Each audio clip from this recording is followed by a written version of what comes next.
Hello दोस्तों, आप सभी का स्वागत है आपके अपने YouTube channel teacher job academy में। दोस्तों, सीटेट में सीडीपी के क्वेश्चंस देखकर अगर आपको लगता है कि ये तो आता है लेकिन ऑप्शंस में जाकर कंफ्यूजन हो जाता है, तो ये वीडियो आपके लिए है। क्योंकि सीडीपी में सिर्फ आंसर याद करना काफी नहीं होता, कॉन्सेप्ट को समझना जरूरी होता है। इसलिए आज की इस वीडियो में हम करने वाले हैं top 50 most important CDP questions. लेकिन ध्यान दीजिए, हम सिर्फ आंसर नहीं करेंगे बल्कि हर क्वेश्चन के पीछे का कॉन्सेप्ट भी समझेंगे। क्योंकि क्वेश्चंस बदलते रहते हैं लेकिन कॉन्सेप्ट्स नहीं बदलते। इसलिए दोस्तों, एक काम जरूर कीजिएगा, हर क्वेश्चन का आंसर पहले खुद दीजिए, उसके बाद मेरी एक्सप्लेनेशन सुनिए। इससे आपकी प्रिपरेशन सिर्फ याद करने की नहीं बल्कि कॉन्सेप्ट समझने की प्रिपरेशन बनेगी। तो चलिए शुरू करते हैं। पहला प्रश्न है, निम्नलिखित में से कौन सा कथन विकास के समीप दूराभिमुख यानी प्रॉक्सिमो डिस्टल प्रिंसिपल का प्रतिनिधित्व करता है? अब ऑप्शंस ध्यान से सुनिए। पहला ऑप्शन है, विकास बहुदिशात्मक और बहुआयामी यानी मल्टी डायरेक्शनल और मल्टी डायमेंशनल होता है। दूसरा ऑप्शन, अलग अलग संस्कृतियों में रहने वाले हमशक्ल जुड़वां यानी आइडेंटिकल ट्विन्स अलग अलग दरों से विकसित हो सकते हैं। तीसरा ऑप्शन है, मोतियों को धागे में पिरोने से पहले बच्चे गेंद को पकड़ने की क्षमता विकसित करते हैं। और चौथा ऑप्शन, बच्चों में खड़े होने से पहले बैठने की क्षमता का विकास होता है। अब दोस्तों, आपका आंसर क्या होगा? थोड़ा सोचिए।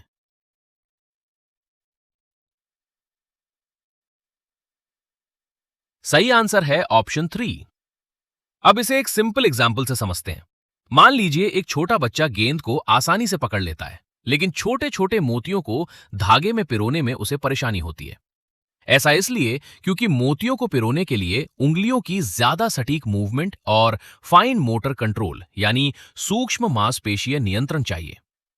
प्रॉक्सिमो डिस्टल प्रिंसिपल यानी समीप दूराभिमुख सिद्धांत में डेवलपमेंट शरीर के केंद्र से बाहरी हिस्सों की ओर यानी सेंटर टू आउटसाइड आगे बढ़ता है।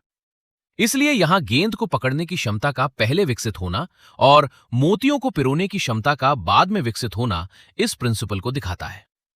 और दोस्तों, चौथा ऑप्शन भी डेवलपमेंट के क्रम की बात करता है, लेकिन वो प्रॉक्सिमो डिस्टल प्रिंसिपल को रिप्रेजेंट नहीं करता। इसलिए सही आंसर है ऑप्शन 3। याद रखिए, प्रॉक्सिमो डिस्टल बराबर सेंटर टू आउटसाइड। अब अगला क्वेश्चन देखते हैं। बच्चे अक्सर अपने आसपास की घटनाओं की अपनी व्याख्या लेकर आते हैं। बारिश क्यों होती है? ये पूछे जाने पर सिया कहती है, भगवान अपने कंधों पर पानी की बाल्टियां ढो ढोकर थक चुके थे। ऐसी व्याख्याएं। अब ऑप्शंस ध्यान से सुनिए। पहला ऑप्शन है, यह दर्शाता है कि बच्चों का एक आत्मकेंद्रित दृष्टिकोण यानी ईगोसेंट्रिक व्यू है और वे दूसरे के दृष्टिकोण पर विचार नहीं कर सकते। दूसरा ऑप्शन, यह स्पष्ट करता है कि बच्चे तर्क करने यानी रीजनिंग में सक्षम नहीं हैं। तीसरा ऑप्शन है, यह साबित करता है कि बच्चों की सोच वयस्कों की तुलना में मात्रात्मक रूप से यानी क्वांटिटेटिवली बहुत कम है। और चौथा ऑप्शन, यह संकेत देता है कि बच्चों में अपने सांस्कृतिक परिवेश यानी कल्चरल कॉन्टेक्स्ट के अनुकूल सहज समझ यानी नाइव अंडरस्टैंडिंग होती है, जिससे वे घटनाओं को समझने की कोशिश करते हैं। चलिए, ऑप्शंस देखकर बताइए क्या होना चाहिए इसका उत्तर। थोड़ा सोचिए। सही आंसर है ऑप्शन 4। अब इसे एक सिंपल एग्जाम्पल से समझिए। अगर कोई बच्चा बादलों को देखकर उनकी अपनी कोई कहानी बना ले, तो इसका मतलब यह नहीं कि वो सोच नहीं सकता। वो अपने अनुभव और कल्चरल कॉन्टेक्स्ट के आधार पर उस घटना को समझने की कोशिश कर रहा है। सिया भी बारिश को अपनी नाइव अंडरस्टैंडिंग यानी सहज और शुरुआती समझ के आधार पर एक्सप्लेन कर रही है। इसलिए हमें सिर्फ ये नहीं देखना है कि बच्चे की एक्सप्लेनेशन साइंटिफिकली सही है या नहीं, हमें यह भी समझना है कि बच्चा ऐसा सोच क्यों रहा है। यही इस क्वेश्चन की सबसे इंपॉर्टेंट बात है। इसलिए सही आंसर है ऑप्शन 4। याद रखिए, बच्चे की एक्सप्लेनेशन गलत हो सकती है, लेकिन इसका मतलब यह नहीं कि उसमें रीजनिंग नहीं है। अब आगे बढ़ते हैं अगले प्रश्न की तरफ। पियाजे ने संज्ञानात्मक विकास यानी कॉग्निटिव डेवलपमेंट का किस प्रकार वर्णन किया है? पहला ऑप्शन है, एक सतत निरंतरता यानी कंटिन्यूअस कंटिन्यूम के रूप में। दूसरा ऑप्शन, 4 अतिव्यापी संस्कृति विशिष्ट चरण यानी ओवरलैपिंग कल्चर स्पेसिफिक स्टेजेस के रूप में। तीसरा ऑप्शन है, 4 गुणात्मक रूप से भिन्न चरण यानी क्वालिटेटिवली डिफरेंट स्टेजेस के रूप में। और चौथा ऑप्शन, 3 प्रगतिशील स्तर यानी प्रोग्रेसिव लेवल्स के रूप में। अब एक बार ऑप्शंस को ध्यान से देखिए और अपना आंसर सोचिए। पियाजे ने कॉग्निटिव डेवलपमेंट को आखिर किस तरह डिस्क्राइब किया है? चलिए अब आंसर देखते हैं। इस क्वेश्चन का करेक्ट आंसर है तीसरा ऑप्शन। अब दोस्तों यहां एक इंपॉर्टेंट बात समझनी है। पियाजे के अनुसार बच्चे की थिंकिंग एक जैसी नहीं रहती। जैसे जैसे बच्चा डेवलप होता है उसकी थिंकिंग का तरीका भी बदलता जाता है। इसीलिए पियाजे ने कॉग्निटिव डेवलपमेंट को 4 क्वालिटेटिवली डिफरेंट स्टेजेस यानी 4 गुणात्मक रूप से भिन्न चरणों में बताया। ये 4 स्टेजेस हैं। सेंसरी मोटर स्टेज, संवेदी गामक अवस्था, प्री ऑपरेशनल स्टेज, पूर्व संक्रियात्मक अवस्था, कॉन्क्रीट ऑपरेशनल स्टेज, मूर्त संक्रियात्मक अवस्था और फॉर्मल ऑपरेशनल स्टेज, औपचारिक संक्रियात्मक अवस्था। अब इसे एक आसान एग्जाम्पल से समझिए। एक बहुत छोटा बच्चा किसी चीज को मुख्य रूप से देखकर, छूकर और उसके साथ डायरेक्टली इंटरैक्ट करके समझता है। लेकिन जैसे जैसे बच्चा बड़ा होता है वो चीजों के बीच लॉजिक, रिलेशनशिप्स और आगे चलकर एब्स्ट्रैक्ट थिंकिंग यानी अमूर्त चिंतन भी करने लगता है। यानी सिर्फ ये नहीं होता कि बच्चे को ज्यादा बातें पता चल गईं, उसके सोचने का तरीका ही बदल गया। यही वजह है कि पियाजे के स्टेजेस को क्वालिटेटिवली डिफरेंट कहा जाता है। चलिए अगला प्रश्न देखते हैं। कोहलबर्ग ने तर्क दिया है कि पहला ऑप्शन है बच्चों में नैतिक विकास यानी मॉरल डेवलपमेंट निरंतर रूप से होता है। दूसरा ऑप्शन बच्चों के नैतिक तर्क यानी मॉरल रीजनिंग में सांस्कृतिक अंतर होते हैं। तीसरा ऑप्शन है नैतिक विकास क्रमिक चरणों यानी प्रोग्रेसिव स्टेजेस में होता है। और चौथा ऑप्शन बच्चों के नैतिक तर्क में लिंग भेद यानी जेंडर डिफरेंसेस होते हैं। अब दोस्तों यहां एक छोटा सा क्लू पकड़िए। कोहलबर्ग का नाम आते ही सबसे पहले कौन सा कॉन्सेप्ट याद आना चाहिए? मॉरल डेवलपमेंट, नैतिक विकास। अब ऑप्शंस में देखिए कौन सा ऑप्शन इस डेवलपमेंट को स्टेजेस के रूप में बताता है। आपने क्या चुना? बिल्कुल सही। यहां हमें तीसरा ऑप्शन सेलेक्ट करना है। अब इसे एक एग्जाम्पल से समझते हैं। मान लीजिए एक बच्चा कहता है मैंने झूठ नहीं बोला क्योंकि मुझे सजा मिल सकती थी। यहां बच्चा सही गलत के बारे में सोच तो रहा है लेकिन उसकी रीजनिंग का आधार पनिशमेंट है। थोड़ा बड़ा होने पर बच्चा यह सोच सकता है मुझे ऐसा करना चाहिए जिससे मेरे दोस्त और दूसरे लोग मुझे अच्छा समझें। यानी अब उसकी मॉरल रीजनिंग का आधार बदल गया। आगे चलकर व्यक्ति रूल्स, जस्टिस और प्रिंसिपल्स के आधार पर भी सही गलत के बारे में सोच सकता है। तो दोस्तों यहां मेन पॉइंट यह है कि मॉरल डेवलपमेंट सिर्फ एक ही तरीके से लगातार नहीं चलता। बच्चे की मॉरल रीजनिंग अलग अलग स्टेजेस से होकर आगे बढ़ती है। इसीलिए कोहलबर्ग ने इसे प्रोग्रेसिव स्टेजेस यानी क्रमिक चरणों में समझाया।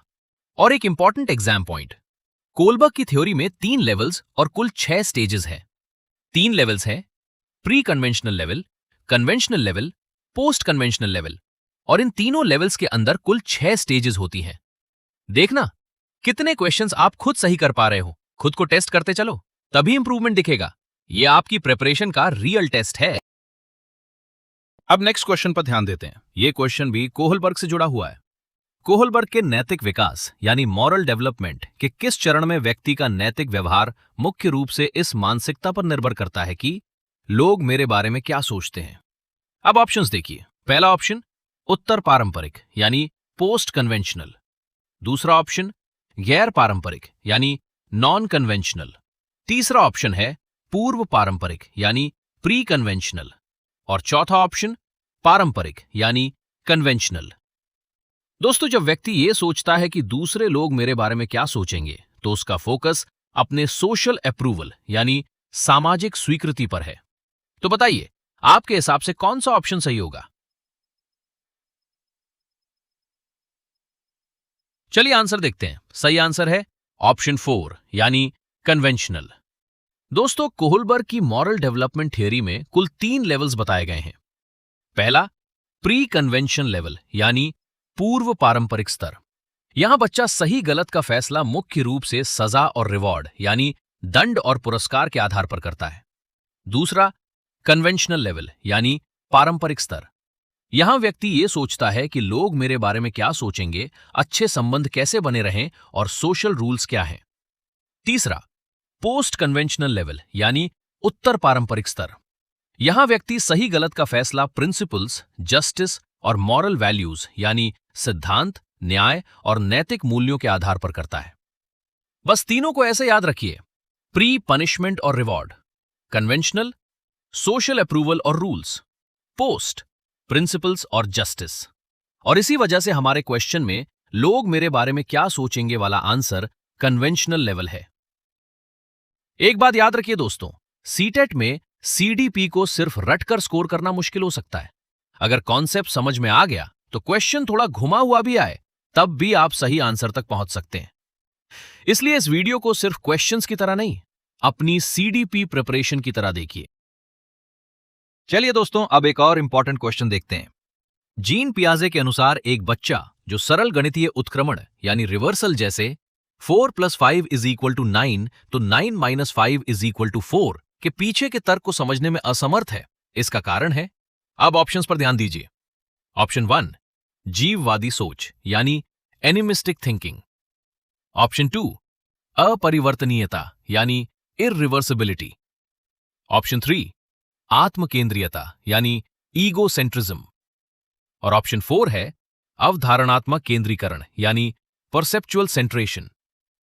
ऑप्शंस देखकर बताइए क्या होना चाहिए इसका उत्तर। सही ऑप्शन है ऑप्शन 2 यानी इररिवर्सिबिलिटी। अब इसे एक रोजमर्रा के एग्जाम्पल से समझिए। मान लीजिए आपने बच्चे के सामने 5 खिलौने रखे और फिर उसमें 4 खिलौने और जोड़ दिए। बच्चा समझ गया कि अब कुल 9 खिलौने हैं, लेकिन अगर आप पूछें अगर 9 में से वही 4 खिलौने हटा दें तो कितने बचेंगे, और बच्चा यह समझ नहीं पाए कि वो प्रक्रिया उल्टी भी की जा सकती है, तो यही इररिवर्सिबिलिटी यानी अपरिवर्तनीयता को दिखाता है। पियाजे के अनुसार यह प्री ऑपरेशनल स्टेज की थिंकिंग से जुड़ी महत्वपूर्ण विशेषता है। इसलिए सही आंसर है ऑप्शन 2, इररिवर्सिबिलिटी यानी अपरिवर्तनीयता। याद रखिए दोस्तों, रिवर्सिबल थिंकिंग नहीं है, इररिवर्सिबिलिटी। अब अगला क्वेश्चन देखते हैं। पियाजे के संज्ञानात्मक विकास के सिद्धांत की संवेदी चालक अवस्था यानी सेंसरी मोटर स्टेज के 2 महत्वपूर्ण संज्ञानात्मक विकास मील के पत्थर कौन से हैं? अब ऑप्शन सुनिए। पहला ऑप्शन है जीववाद और परिवर्तन यानी एनिज्म और ट्रांसफॉर्मेशन। दूसरा ऑप्शन वर्गीकरण और क्रमबद्धता यानी क्लासिफिकेशन और सीरिएशन। तीसरा ऑप्शन है वस्तु स्थायित्व और स्थगित अनुसरण यानी ऑब्जेक्ट परमानेंस और डिफर्ड इमिटेशन। और चौथा ऑप्शन प्रतिवर्ती चिंतन और परिकल्पित निगमनात्मक तर्क यानी रिवर्सिबिलिटी ऑफ थॉट और हाइपोथेटिक डिडक्टिव रीजनिंग। अब दोस्तों, पियाजे की सबसे पहली स्टेज कौन सी है? Sensory motor stage. तो बताइए, इस स्टेज में बच्चे के कॉग्निटिव डेवलपमेंट की कौन सी एबिलिटीज देखने को मिलती है? चलिए आंसर देखते हैं। बिल्कुल सही, इसका आंसर है तीसरा ऑप्शन। अब इसे एक सिंपल एग्जांपल से समझिए। मान लीजिए आप बच्चे का पसंदीदा खिलौना उसके सामने रखकर कपड़े से ढक देते हैं। अगर बच्चा खिलौने को ढूंढने के लिए कपड़ा हटाने की कोशिश करता है तो वो समझ रहा है कि खिलौना दिखाई नहीं दे रहा, फिर भी मौजूद है। इसे कहते हैं ऑब्जेक्ट परमानेंस यानी वस्तु स्थायित्व। और डिफर्ड इमिटेशन का मतलब है बच्चा किसी एक्शन को देखकर उसे उसी समय नहीं बल्कि कुछ समय बाद याद करके दोहराता है। इसलिए ये दोनों सेंसरी मोटर स्टेज के इंपॉर्टेंट माइलस्टोन्स हैं। सही आंसर ऑप्शन 3। याद रखिए, sensory motor, object permanence plus deferred imitation. अब देखते हैं ये क्वेश्चन क्या पूछ रहा है। ये क्वेश्चन बच्चे के बारे में है। इसमें पूछा जा रहा है ऑप्शन 1, बच्चे अनियंत्रित पैदा होते हैं और उन्हें सामाजिक होने की आवश्यकता होती है। ऑप्शन 2, बच्चे इस दुनिया में आनुवांशिक कोड के साथ आते हैं जो उनकी नियति तय करते हैं। ऑप्शन 3, बच्चे उस सामाजिक सांस्कृतिक संदर्भ यानी सोशल कल्चरल कॉन्टेक्स्ट से बहुत प्रभावित होते हैं जिसमें वे बड़े होते हैं। और ऑप्शन 4, या वे इस संसार में खाली स्लेट यानी टैबुला रासा या ब्लैंक स्लेट के रूप में आते हैं। अब दोस्तों एक एग्जाम्पल से सोचिए। 2 बच्चे अलग अलग परिवारों में बड़े होते हैं। एक परिवार में बच्चे को किताबें पढ़ने, सवाल पूछने और अपनी बात रखने के बहुत मौके मिलते हैं, जबकि दूसरे बच्चे का एनवायरनमेंट बिल्कुल अलग है। तो क्या दोनों बच्चों की डेवलपमेंट पर उनके आसपास के एनवायरनमेंट का कोई असर नहीं पड़ेगा? बिल्कुल पड़ेगा। इस क्वेश्चन का सही आंसर है ऑप्शन 3। बच्चों का डेवलपमेंट केवल जीन से तय नहीं होता। जिस सोशल कल्चरल कॉन्टेक्स्ट में बच्चा रहता है उसके एक्सपीरियंसेस, रिलेशनशिप्स और एनवायरनमेंट भी उसकी डेवलपमेंट को काफी प्रभावित करते हैं। इसलिए यह कहना सही नहीं होगा कि बच्चा पूरी तरह ब्लैंक स्लेट है या उसकी पूरी डेस्टिनी उसके जेनेटिक कोड्स पहले से तय कर देते हैं। सही आंसर ऑप्शन 3। दोस्तों, अब अगला क्वेश्चन ध्यान से देखिए। रमा ने अपने भाई ताहिर के साथ मतलबी तरीके से व्यवहार किया। अगले दिन ताहिर बीमार हो गया। रमा ने निष्कर्ष निकाला कि उसने अपने भाई को बीमार कर दिया। पियाजे के अनुसार रमा संज्ञानात्मक विकास के किस चरण यानी स्टेज में है? पहला ऑप्शन है पूर्व संक्रियात्मक अवस्था यानी प्री ऑपरेशनल स्टेज। दूसरा ऑप्शन मूर्त संक्रियात्मक अवस्था यानी कॉन्क्रीट ऑपरेशनल स्टेज। तीसरा ऑप्शन है औपचारिक संक्रियात्मक अवस्था यानी फॉर्मल ऑपरेशनल स्टेज। और ऑप्शन 4 संवेदी चालक अवस्था यानी सेंसरी मोटर स्टेज। अब दोस्तों, इस सिचुएशन को ध्यान से देखिए। रमा सोच रही है कि उसके बुरा व्यवहार करने की वजह से ही अगले दिन ताहिर बीमार हुआ। आपके हिसाब से कौन सी स्टेज होगी? चलिए देखते हैं। सही आंसर है ऑप्शन 1 यानी प्री ऑपरेशनल स्टेज। अब इसे आसान तरीके से समझिए। अगर कोई बच्चा किसी खिलौने को तोड़ देता है और उसी समय घर की लाइट चली जाती है, तो वो सोच सकता है कि मेरी वजह से लाइट चली गई। यानी बच्चा दो घटनाओं के बीच ऐसा कनेक्शन बना रहा है जिसका वास्तव में कोई कारण परिणाम संबंध नहीं है। यह प्री ऑपरेशनल स्टेज की थिंकिंग से जुड़ा हुआ है। इस स्टेज में बच्चे की थिंकिंग में एनिमिस्टिक थिंकिंग और ईगोसेंट्रिज्म जैसी विशेषताएं भी देखने को मिलती हैं। इसलिए दोस्तों, रमा का निष्कर्ष प्री ऑपरेशनल स्टेज को दर्शाता है। सही आंसर ऑप्शन 1। चलिए दोस्तों, अब अगला क्वेश्चन देखते हैं। वो प्रक्रिया है जिसके द्वारा बच्चे अपनी जेंडर भूमिकाओं के बारे में जागरूक हो जाते हैं। अब ऑप्शन सुनिए। ऑप्शन 1 जेंडर समानता यानी जेंडर इक्वालिटी। ऑप्शन 2 जेंडर संबंधता यानी जेंडर रिलेटेडनेस। ऑप्शन 3 जेंडर समरूपता यानी जेंडर होमोजेनिटी। ऑप्शन 4 है जेंडर वर्गीकरण यानी जेंडर टाइपिंग। अब दोस्तों, यहां एक इंपॉर्टेंट टर्म पर ध्यान दीजिए, जेंडर रोल्स यानी जेंडर भूमिकाएं। बच्चे धीरे धीरे ये समझने लगते हैं कि समाज में लड़के और लड़कियों से किस तरह के व्यवहार या भूमिकाओं की अपेक्षा की जाती है। तो बताइए, ये प्रोसेस किस ऑप्शन से जुड़ी है? इसका सही जवाब है चौथा ऑप्शन यानी जेंडर टाइपिंग। जेंडर टाइपिंग वो प्रोसेस है जिसमें बच्चे अपने जेंडर से जुड़े रोल्स और बिहेवियर्स को समझना और अपनाना शुरू करते हैं। जैसे बच्चा ये मानने लगे कि ये काम लड़कों का है या ये काम लड़कियों का है। यहीं से हमें जेंडर स्टीरियोटाइप्स यानी जेंडर से जुड़ी रूढ़ धारणाओं को भी समझने में मदद मिलती है। इसलिए याद रखिए, जेंडर रोल्स की अवेयरनेस से जेंडर टाइपिंग। दोस्तों, सीडीपी में कई क्वेश्चंस ऐसे होते हैं जिनके चारों ऑप्शंस पहली नजर में सही लगते हैं। फर्क सिर्फ कॉन्सेप्ट की सही अंडरस्टैंडिंग से पता चलता है। इसलिए इस वीडियो में हम सिर्फ आंसर नहीं, आंसर के पीछे की सोच भी समझ रहे हैं। चलिए, अब अगला क्वेश्चन देखते हैं। निम्नलिखित में से कौन सी बुद्धि लोगों को दूसरों के मनोभाव और भावनाओं को देखने, व्यक्त करने, समझने और नियंत्रित करने में मदद करती है? पहला ऑप्शन तार्किक गणितीय यानी लॉजिकल मैथमेटिकल इंटेलिजेंस।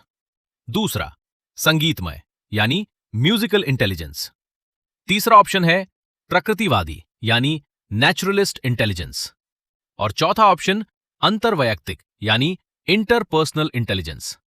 सोचिए, इसका उत्तर क्या होगा? अब दोस्तों, एक सिंपल सिचुएशन सोचिए। आपके सामने आपका दोस्त बैठा है। वो कुछ बोल नहीं रहा, लेकिन उसके चेहरे और व्यवहार से आपको समझ आ जाता है कि वो परेशान है। आप उसकी फीलिंग्स को समझ लेते हैं और उसके हिसाब से उससे बात करते हैं। ये किस तरह की इंटेलिजेंस को दिखाता है? बिल्कुल, यहां सही आंसर है ऑप्शन 4 यानी इंटरपर्सनल इंटेलिजेंस। गार्डनर की मल्टीपल इंटेलिजेंस थियरी में इंटरपर्सनल इंटेलिजेंस का संबंध दूसरे लोगों को समझने, उनकी फीलिंग्स और मूड्स को पहचानने और उनके साथ इफेक्टिवली इंटरैक्ट करने से है। इसलिए यहां सही आंसर है ऑप्शन 4। नेक्स्ट क्वेश्चन देखिए, एक बच्चे का पहला अनुभव और साथ ही लड़की या लड़का होने का मतलब क्या है, इसकी अपेक्षाएं किससे आती हैं? पहला ऑप्शन है रिश्तेदार, ऑप्शन 2 पड़ोस, तीसरा ऑप्शन है परिवार और चौथा ऑप्शन मीडिया। दोस्तों सोचिए, बच्चा सबसे पहले जेंडर रोल्स के बारे में कहां से सीखना शुरू करता है? इसका सही जवाब है तीसरा ऑप्शन यानी परिवार। क्योंकि बच्चे का शुरुआती एनवायरनमेंट मुख्य रूप से फैमिली यानी परिवार होता है। परिवार में वो देखता और सीखता है कि लड़के और लड़कियों से किस तरह के व्यवहार की अपेक्षा की जाती है। जैसे घर में अगर कहा जाए ये लड़कों का काम है या ये लड़कियों का काम है, तो बच्चे की जेंडर रिलेटेड अंडरस्टैंडिंग उसी से प्रभावित हो सकती है। इसलिए सही आंसर है ऑप्शन 3, परिवार। चलिए दोस्तों, अब डेवलपमेंट से जुड़ा एक इंपॉर्टेंट क्वेश्चन देखते हैं। विकास के बारे में निम्नलिखित में से कौन सा कथन सही है? पहला ऑप्शन, विकास एक सरल और एकात्मक यानी सिंपल और यूनिटरी प्रक्रिया है। दूसरा ऑप्शन, विकास को हमेशा सटीक तौर पर मापा जा सकता है। तीसरा ऑप्शन है, विकास बहुआयामी और बहुदिशात्मक यानी मल्टी डायमेंशनल और मल्टी डायरेक्शनल होता है। चौथा ऑप्शन, बच्चों में विकास का बहुत सटीक अनुमान लगाया जा सकता है। अब दोस्तों, डेवलपमेंट को केवल एक दिशा में होने वाली प्रक्रिया मानना सही होगा? नहीं। तो सही जवाब क्या है बताइए? सही जवाब है तीसरा ऑप्शन। इसे एक सिंपल एग्जाम्पल से समझिए। एक बच्चे में शारीरिक विकास तेजी से हो सकता है, लेकिन उसी समय उसकी भाषा, सामाजिक व्यवहार या भावनात्मक विकास उसी गति से नहीं हो सकता। यानी डेवलपमेंट के अलग अलग डायमेंशंस होते हैं और ये अलग अलग दिशाओं में भी आगे बढ़ सकता है। इसीलिए डेवलपमेंट को मल्टी डायमेंशनल और मल्टी डायरेक्शनल कहा जाता है। यही लेवल एग्जाम का होता है, इसे इग्नोर मत करना। ये वही पैटर्न है जो बार बार एग्जाम में रिपीट होता है। दोस्तों, अब विगोट्स्की से जुड़ा क्वेश्चन देखिए। लेव वाइगोट्स्की के अनुसार जैसे जैसे बच्चे बढ़ते हैं, उनकी भाषा की ओर विकसित होती है। पहला ऑप्शन है निजी वाक से आत्म केंद्रित वाक यानी प्राइवेट स्पीच से ईगोसेंट्रिक स्पीच। दूसरा ऑप्शन, मूक वाक से मौखिकीकरण यानी साइलेंट स्पीच से थिंकिंग अलाउड। तीसरा ऑप्शन है मौखिकीकरण से आंतरिक वाक यानी थिंक अलाउड से इनर स्पीच। और चौथा ऑप्शन, आंतरिक वाक से बाहरी वाक यानी इनर स्पीच से एक्सटर्नल स्पीच। अब दोस्तों, यहां विगोट्स्की का एक इंपॉर्टेंट कॉन्सेप्ट याद रखिए, प्राइवेट स्पीच। बच्चा शुरुआत में अपने काम को करते हुए खुद से बोल सकता है, जैसे पहले ये रखूंगा, फिर ये करना है। धीरे धीरे यही बोलकर सोचने की प्रक्रिया अंदर की सोच यानी इनर स्पीच का रूप ले लेती है। इसलिए सही जवाब है ऑप्शन 3, थिंक अलाउड से इनर स्पीच। यानी जैसे जैसे बच्चा डेवलप करता है, उसकी बाहरी रूप से व्यक्त की गई सोच धीरे धीरे इनर स्पीच यानी आंतरिक वाक में बदलती जाती है। दोस्तों, अब एक इंपॉर्टेंट क्वेश्चन ध्यान से देखिए।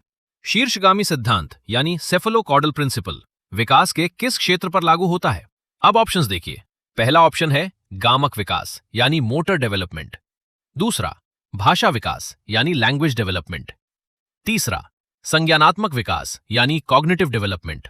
और चौथा ऑप्शन है नैतिक विकास यानी मॉरल डेवलपमेंट। अब दोस्तों, यहां सेफलोकॉर्डल शब्द को समझना बहुत जरूरी है। सेफलो का मतलब है हेड यानी सिर और कॉर्डल का संबंध शरीर के नीचे वाले हिस्से से है। यानी डेवलपमेंट की दिशा हेड टू टो यानी सिर से पैर की ओर होती है।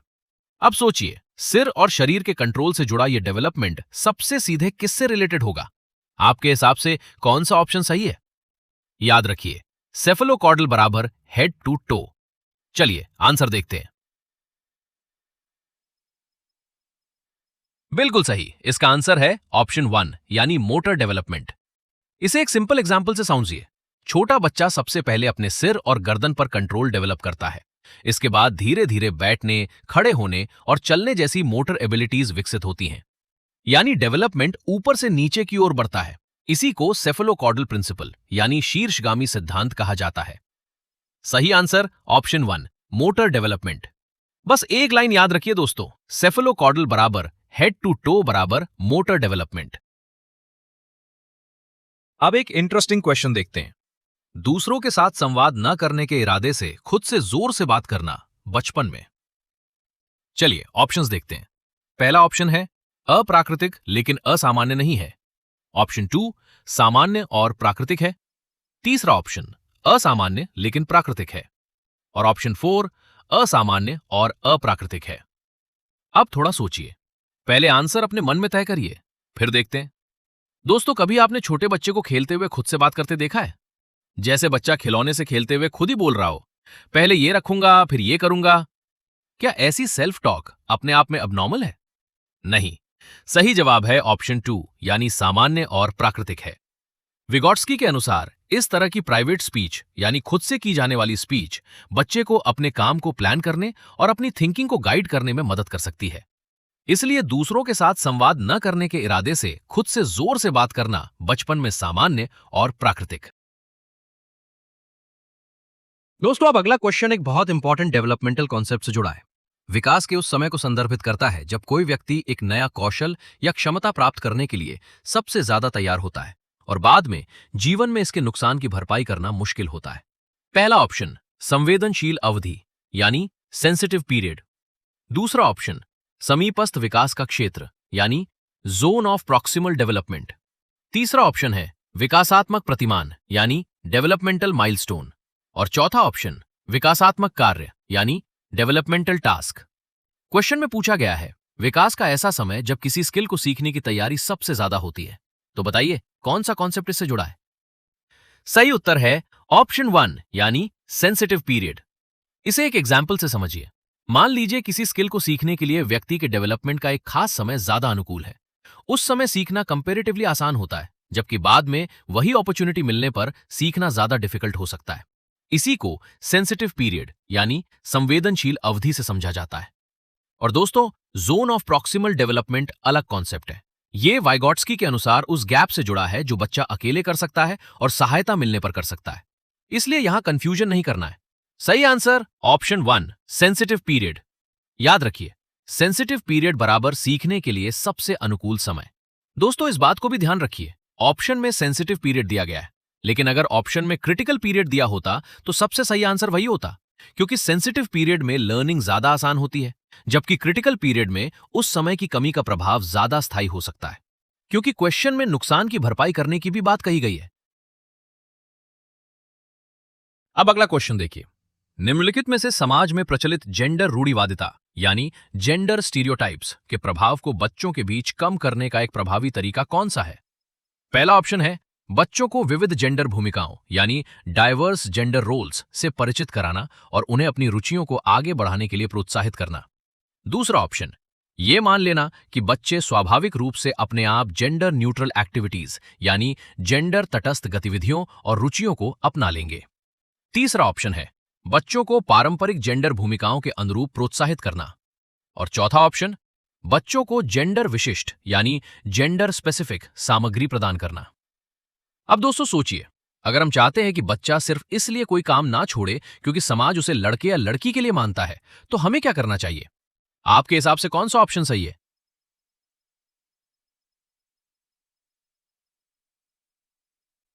सही आंसर है पहला ऑप्शन। बच्चों को अलग अलग जेंडर रोल से परिचित कराना और उनकी अपनी इंटरेस्ट यानी रुचियों को आगे बढ़ाने के लिए प्रोत्साहित करना स्टीरियोटाइप्स के प्रभाव को कम करने का बेहतर तरीका है। जैसे किसी लड़की को सिर्फ इसलिए खेल से दूर ना करना कि वो लड़कियों का काम नहीं है, या किसी लड़के को सिर्फ इसलिए ना रोकना कि कोई एक्टिविटी लड़कों के लिए नहीं है। यानी बच्चे को उसकी रुचि और क्षमता के आधार पर आगे बढ़ने का मौका देना चाहिए।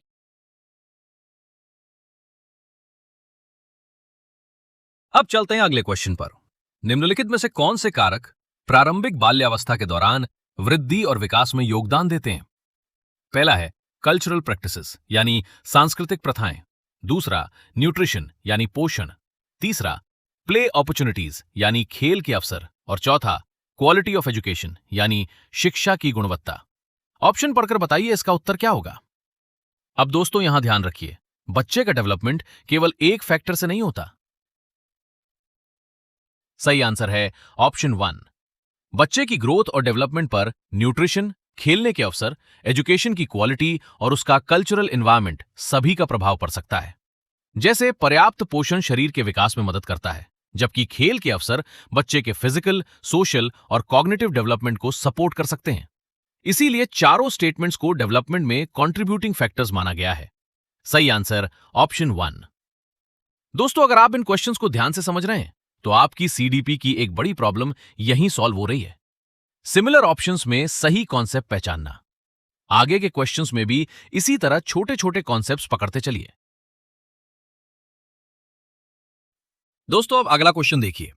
शरीर और मस्तिष्क की वृद्धि, संवेदी क्षमताएं और गतिमान कौशल किसके हिस्से हैं? ऑप्शन 1 संवेदी चालक विकास यानी सेंसरी मोटर डेवलपमेंट। ऑप्शन 2 शारीरिक विकास यानी फिजिकल डेवलपमेंट। तीसरा ऑप्शन है संज्ञानात्मक विकास यानी कॉग्निटिव डेवलपमेंट। फोर्थ ऑप्शन सामाजिक विकास यानी सोशल डेवलपमेंट। देखते हैं कितने स्टूडेंट सही आंसर देते हैं। अब एक आसान एग्जाम्पल से सोचिए। जब बच्चे की हाइट और बॉडी बढ़ती है, उसकी सेंसरी एबिलिटीज डेवलप होती हैं और वो चलना, दौड़ना, पकड़ना जैसी मोटर स्किल्स बेहतर करता है। तो ये किस प्रकार का डेवलपमेंट है? बिल्कुल, यहां सही आंसर है option 2 physical development. Physical development में शरीर और ब्रेन की ग्रोथ के साथ सेंसरी कैपेबिलिटीज और मोटर स्किल्स का डेवलपमेंट भी शामिल होता है। इसलिए सही आंसर है शारीरिक विकास यानी फिजिकल डेवलपमेंट। चलिए अब अगला प्रश्न समझते हैं। निम्नलिखित में से कौन सा आयु समूह मध्य बाल्यावस्था यानी मिडिल चाइल्डहुड के अंतर्गत आता है? पहला ऑप्शन है 6 से 11 वर्ष, दूसरा ऑप्शन 12 से 16 वर्ष, तीसरा ऑप्शन है 3 से 5 वर्ष और चौथा ऑप्शन जन्म से 2 वर्ष तक। अब दोस्तों एक बार एज ग्रुप्स को ध्यान से देखिए और बताइए मिडिल चाइल्डहुड किस एज ग्रुप को कहा गया है? इसका सही आंसर है पहला ऑप्शन यानी 6 से 11 वर्ष। अब इसे समझते हैं। लगभग 6 से 11 वर्ष की उम्र में बच्चा स्कूल एज पीरियड में होता है। इस दौरान उसकी फिजिकल, सोशल और कॉग्निटिव एबिलिटीज में काफी डेवलपमेंट देखने को मिलता है। इसलिए इस क्वेश्चन में सही आंसर ऑप्शन 1 6 से 11 ईयर्स। अब पियाजे से जुड़ा एक और इंपॉर्टेंट क्वेश्चन देखते हैं। जीन पियाजे के अनुसार बुद्धि में परिवर्तन करने की क्षमता है जो सीखने के लिए बुनियादी नींव है। पहला ऑप्शन अवधारणाओं यानी कॉन्सेप्ट्स, दूसरा ऑप्शन संज्ञानात्मक मानचित्र यानी कॉग्निटिव मैप्स, तीसरा ऑप्शन है स्कीमा यानी स्कीमास और चौथा ऑप्शन संघों यानी एसोसिएशंस। ऑप्शंस देख लिए, अब थोड़ा सोचिए आपके हिसाब से कौन सा ऑप्शन सही होगा? चलिए आंसर देखते हैं। बिल्कुल सही, यहां तीसरा ऑप्शन सही है, स्कीमास। अब इसे एक आसान एग्जाम्पल से समझिए। मान लीजिए किसी बच्चे के दिमाग में कुत्ता को लेकर एक बेसिक मेंटल स्ट्रक्चर बना हुआ है, 4 पैर, पूंछ और भौंकने वाला जानवर। अब बच्चा जब अलग अलग कुत्तों को देखता है तो वो अपनी एग्जिस्टिंग अंडरस्टैंडिंग में नई इंफॉर्मेशन को जोड़ता रहता है। यही स्कीमा यानी किसी चीज के बारे में बनी मेंटल स्ट्रक्चर या फ्रेमवर्क लर्निंग में इंपॉर्टेंट रोल निभाता है। इसलिए पियाजे के अनुसार इंटेलिजेंस में स्कीमाज में बदलाव करने की एबिलिटी इंपॉर्टेंट है। सही आंसर ऑप्शन 3 स्कीमाज। दोस्तों अब पियाजे का एक बहुत इंपॉर्टेंट कॉन्सेप्ट देखते हैं। पियाजे के सिद्धांत में वो प्रक्रिया जिसमें एक बच्चा नए अनुभव का बोध करने के लिए अपने स्कीमा को रूपांतरित और संशोधित करता है, क्या कहलाती है? अब ऑप्शंस ध्यान से सुनिए। पहला ऑप्शन है अनुकूलन यानी एसिमिलेशन, दूसरा ऑप्शन समायोजन यानी अकोमोडेशन, तीसरा ऑप्शन है संरक्षण यानी कंजर्वेशन और चौथा ऑप्शन केंद्रीकरण यानी सेंट्रेशन। तो आपके हिसाब से कौन सा ऑप्शन सही होगा? चलिए अब आंसर देखते हैं। बिल्कुल सही, इसका आंसर है ऑप्शन 2 यानी अकोमोडेशन। दोस्तों यहां क्वेश्चन की सबसे इंपॉर्टेंट लाइन है अपने स्कीमा को रूपांतरित और संशोधित करना। यानी बच्चा अपने पुराने स्कीमा यानी पहले से बनी समझ में बदलाव कर रहा है ताकि नए एक्सपीरियंस को समझ सके। मान लीजिए किसी बच्चे ने पहले सिर्फ छोटे कुत्ते देखे और उसके मन में कुत्ते का एक स्कीमा बना हुआ है। अब वो पहली बार बहुत बड़ा कुत्ता देखता है। अगर वो अपनी पुरानी अंडरस्टैंडिंग में बदलाव करके ये समझता है कि छोटा हो या बड़ा दोनों कुत्ते हो सकते हैं, तो उसने अपने स्कीमा को मॉडिफाई किया। यही एकोमोडेशन यानी समायोजन है। और दोस्तों इसे एसिमिलेशन से कंफ्यूज मत करना। एसिमिलेशन में नई जानकारी को पहले से बने स्कीमा में फिट किया जाता है, जबकि एकोमोडेशन में नई इंफॉर्मेशन के अनुसार एग्जिस्टिंग स्कीमा को मॉडिफाई किया जाता है। इसलिए सही आंसर ऑप्शन 2 अकोमोडेशन। बस ये अंतर याद रखना, एसिमिलेशन बराबर स्कीमा में नई चीज को फिट करना, अकोमोडेशन बराबर नई चीज के हिसाब से स्कीमा को मॉडिफाई करना। दोस्तों अगर आपको लगता है कि मेरी मेहनत आपके लिए उपयोगी है तो चैनल टीचर जॉब एकेडमी को सब्सक्राइब जरूर कीजिए। अब पियाजे से जुड़ा अगला क्वेश्चन ध्यान से देखिए। जीन पियाजे के सिद्धांत में बुद्धिमत्ता किसके विकास के बारे में है? पहला ऑप्शन है सांस्कृतिक उपकरणों का उपयोग करने की क्षमता, यानी ability to use cultural tools. दूसरा ऑप्शन अपनी मूल प्रवृत्ति पर नियंत्रण रखना, यानी कंट्रोल ओवर बेसिक इंस्टिंक्ट्स। तीसरा ऑप्शन है भावनात्मक परिपक्वता, यानी इमोशनल मैच्योरिटी। और चौथा ऑप्शन संज्ञानात्मक स्कीमा, यानी कॉग्निटिव स्कीमास। अब दोस्तों, पियाजे की थ्योरी में हमने स्कीमास के बारे में अभी देखा है, तो इसी कनेक्शन को ध्यान में रखकर अपना आंसर सोचिए।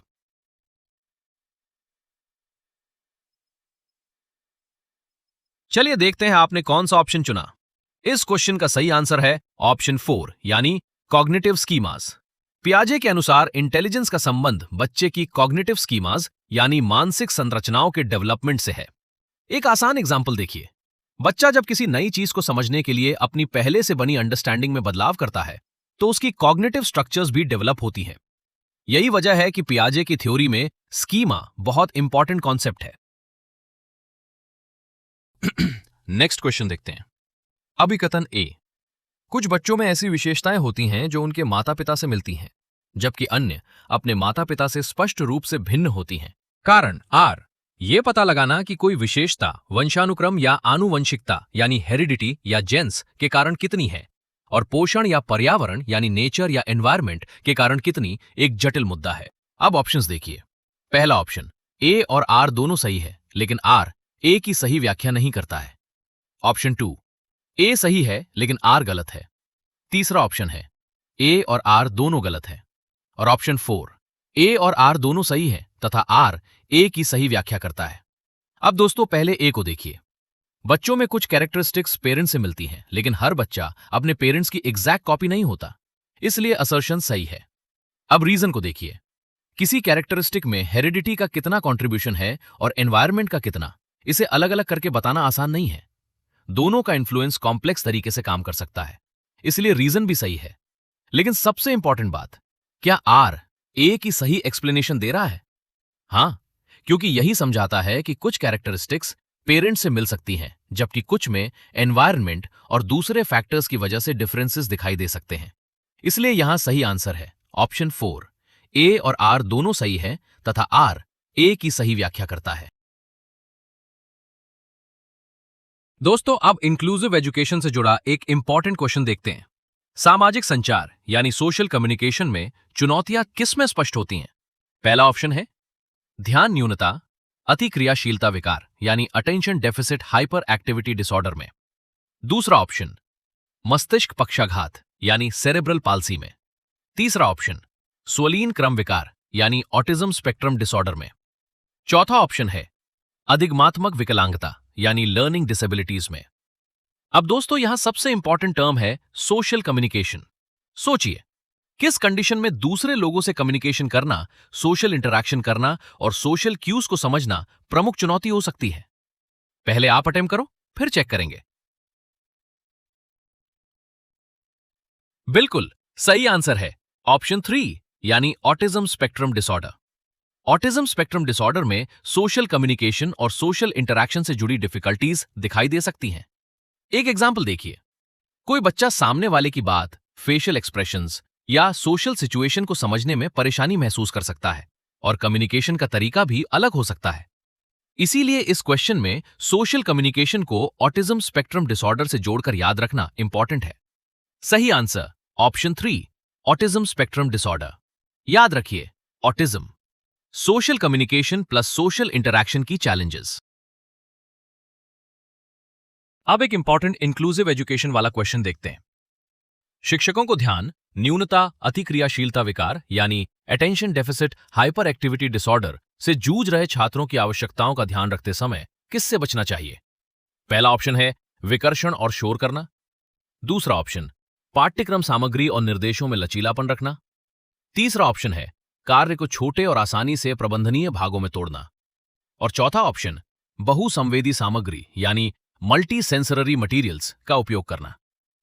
अब दोस्तों, यहां ध्यान दीजिए। क्वेश्चन पूछ रहा है कि शिक्षक को क्या अवॉइड करना चाहिए, तो आपके हिसाब से कौन सा ऑप्शन सही होगा?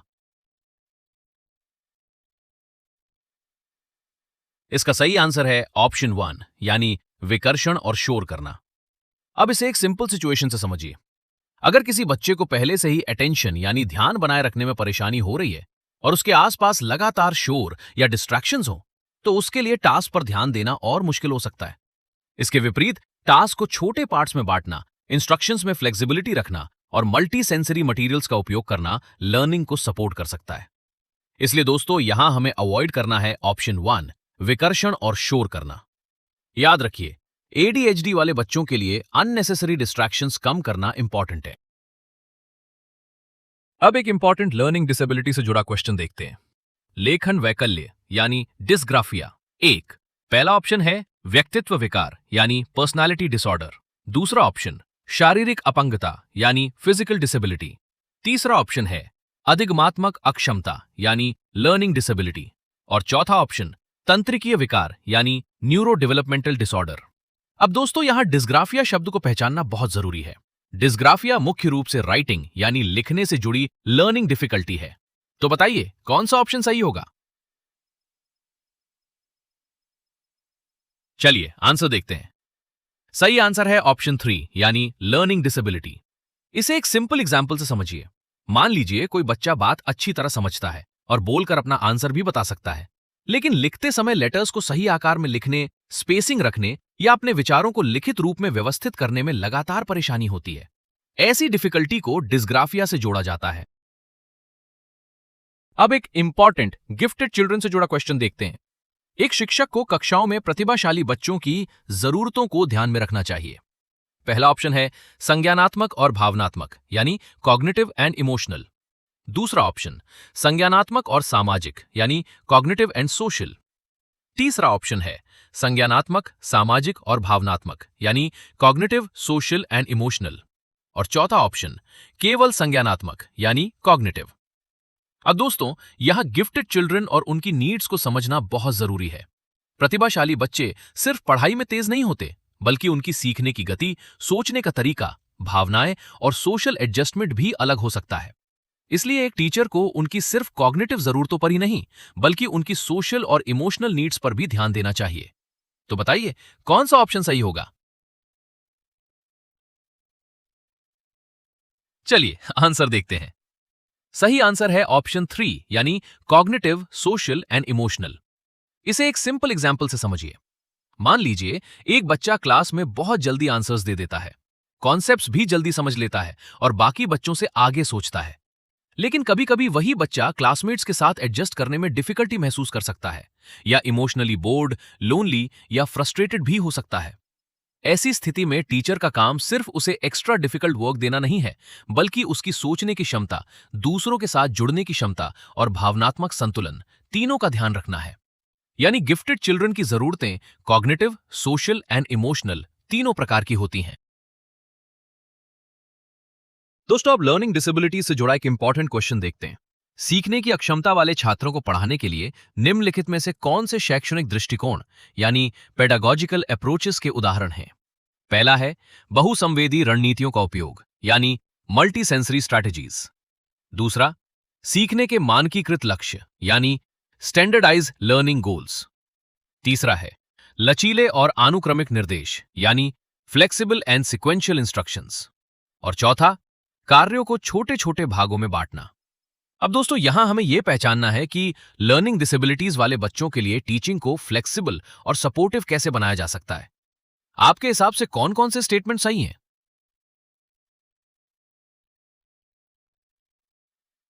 सही आंसर है ऑप्शन 2। अब इसे सिंपल तरीके से समझिए। ऐसे बच्चों के लिए एक ही तरीके से पढ़ाने के बजाय अलग अलग सेंसेस का इस्तेमाल करना यानी मल्टी सेंसरी स्ट्रैटेजीज हेल्पफुल हो सकता है। इसी तरह इंस्ट्रक्शंस को फ्लेक्सिबल रखना और किसी बड़े टास्क को छोटे छोटे मैनेजेबल पार्ट्स में बांटना बच्चे के लिए लर्निंग को आसान बना सकता है। लेकिन स्टैंडर्डाइज लर्निंग गोल्स को इस तरह रखना कि सभी बच्चों से बिल्कुल एक जैसी लर्निंग अपेक्षा की जाए, लर्निंग डिसेबिलिटीज वाले बच्चों की इंडिविजुअल नीड्स के अनुसार फ्लेक्सिबल अप्रोच नहीं है। इसलिए सही कॉम्बिनेशन है ऑप्शन 2, 1, 3 और 4। याद रखिए दोस्तों, learning disability multi sensory plus flexible instructions plus छोटे छोटे टास्क्स।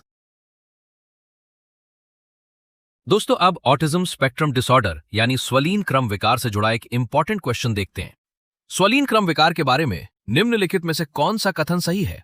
पहला ऑप्शन है संवेदी एकीकरण और विनियमन यानी सेंसरी इंटीग्रेशन और रेगुलेशन ऑटिज्म स्पेक्ट्रम डिसऑर्डर से जूझ रहे बच्चों की मदद करते हैं। दूसरा ऑप्शन ऑटिज्म स्पेक्ट्रम डिसऑर्डर में मुख्य रूप से सुनने की क्षमता प्रभावित होती है। तीसरा ऑप्शन है ऑटिज्म स्पेक्ट्रम डिसऑर्डर से जूझ रहे बच्चे हर दिन नई उत्तेजनाओं यानी न्यू स्टिमुली के लिए प्राथमिकता प्रदर्शित करते हैं। और चौथा ऑप्शन ऑटिज्म स्पेक्ट्रम डिसऑर्डर से जूझ रहे बच्चों में उत्कृष्ट कम्युनिकेशन स्किल्स होती हैं, लेकिन मेमोरी बहुत कमजोर होती है। अब दोस्तों यहां एक बात ध्यान से समझिए, ऑटिज्म को केवल हियरिंग प्रॉब्लम मानना सही नहीं है। इसी तरह यह कहना भी सही नहीं है कि सभी ऑटिस्टिक बच्चों की कम्युनिकेशन या मेमोरी एक जैसी होती है। तो बताइए, इनमें से कौन सा स्टेटमेंट सही बैठता है? सही आंसर है ऑप्शन 1। अब इसे एक सिंपल एग्जाम्पल से समझिए। कुछ बच्चों को आवाज, रोशनी, स्पर्श या दूसरे सेंसरी एक्सपीरियंसेस को प्रोसेस करने में परेशानी हो सकती है। ऐसे में सेंसरी इंटीग्रेशन और रेगुलेशन से जुड़ी स्ट्रैटेजीज बच्चे को इन सेंसरी एक्सपीरियंसेस को बेहतर तरीके से मैनेज करने में सपोर्ट कर सकती हैं। इसलिए दोस्तों सही स्टेटमेंट है option 1। Sensory integration and regulation मददगार होते हैं। याद रखिए, ऑटिज्म में सेंसरी नीड्स को समझना और उन्हें अप्रोप्रिएटली सपोर्ट करना इंपॉर्टेंट है। दोस्तों अब ऑटिज्म स्पेक्ट्रम डिसऑर्डर से जुड़ा एक और इंपॉर्टेंट क्वेश्चन देखते हैं। स्वलीन क्रम विकार से जूझ रहे बच्चों को पढ़ाने के लिए निम्नलिखित में से कौन सी एक प्रभावी रणनीति है? पहला ऑप्शन है अनुमानित दिनचर्या यानी प्रेडिक्टेबल रूटीन बनाए रखना। दूसरा ऑप्शन सख्त अनुशासन और दंड का प्रयोग करना। तीसरा ऑप्शन है निरंतर नेत्र संपर्क यानी कांस्टेंट आई कांटेक्ट बनाए रखना। और चौथा ऑप्शन किसी भी दृश्य श्रव्य सामग्री यानी ऑडियो विजुअल एड्स के प्रयोग से बचना। अब दोस्तों एक सिचुएशन सोचिए, अगर किसी बच्चे को पहले से पता हो कि पहले क्या होगा, उसके बाद क्या करना है, तो उसके लिए एक्टिविटी को समझना और फॉलो करना आसान हो सकता है। तो बताइए, इनमें से कौन सी स्ट्रेटेजी इफेक्टिव होगी? बिल्कुल सही, यहां आंसर है ऑप्शन 1 यानी प्रिडिक्टेबल रूटीन। अब इसे थोड़ा और समझिए। ऑटिज्म से जुड़े कुछ बच्चों के लिए रूटीन और प्रिडिक्टेबिलिटी हेल्पफुल हो सकती है। अगर दिन की एक्टिविटीज का एक प्रिडिक्टेबल पैटर्न हो तो बच्चा ट्रांजिशंस और एक्टिविटीज को बेहतर तरीके से समझ और मैनेज कर सकता है। इसके विपरीत स्ट्रिक्ट पनिशमेंट, लगातार आई कांटेक्ट की मांग करना या ऑडियो विजुअल एड से पूरी तरह बचना इफेक्टिव टीचिंग स्ट्रैटेजी नहीं मानी जाती।